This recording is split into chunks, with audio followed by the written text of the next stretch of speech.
Hello, my name's Becky Woods and I'm a linguist.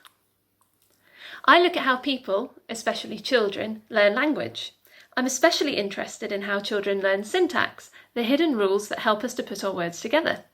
In this video, I'll tell you more about what I do, how I do it, and how I became a linguist.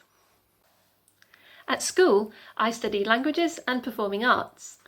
Knowing other languages has really helped me as a linguist.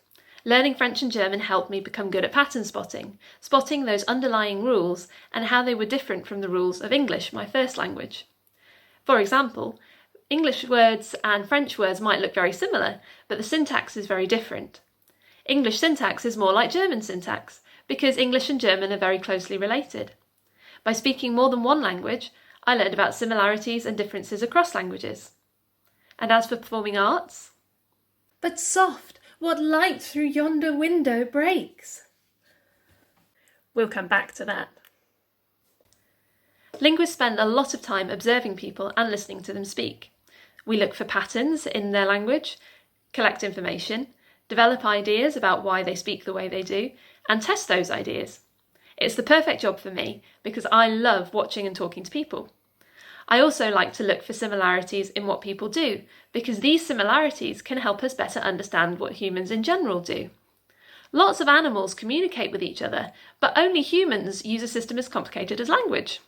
So understanding language is a big part of understanding what makes humans different from every other animal. Sometimes we collect language data from recording people when they speak. There's a lot of information already out there in books and online, so we use those sources too. I also design experiments to collect really specific information about children and the syntax that they know and use.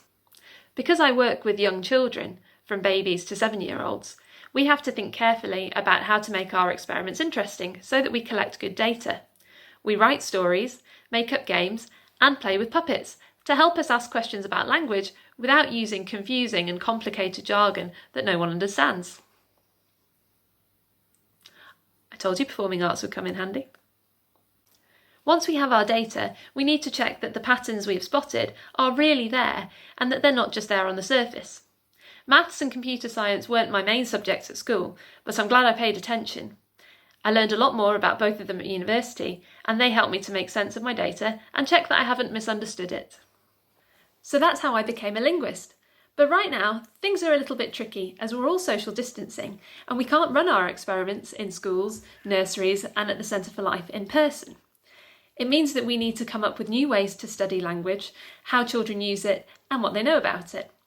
So my puppets are currently on holiday and we've turned our experiments into online activities which we'd love you to get involved with.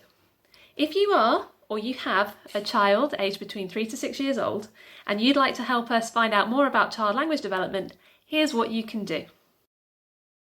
Head over to our website research.ncl.ac.uk/otherminds.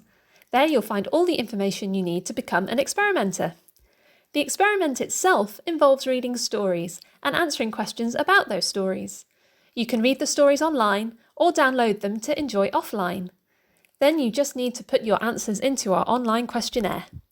If you have any questions, we have a frequently asked questions page to check out, or you can get in touch with me or my colleagues on the Contact Us page.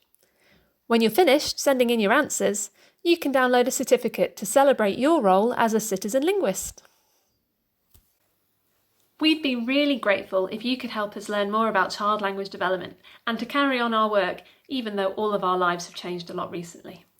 If you have any questions at all, here's our website address again, research.ncl.ac.uk/otherminds, or you can email me directly at rebecca.woods@ncl.ac.uk. Thanks for listening, and I hope to meet some of you in real life at the Centre for Life before too long. Take care.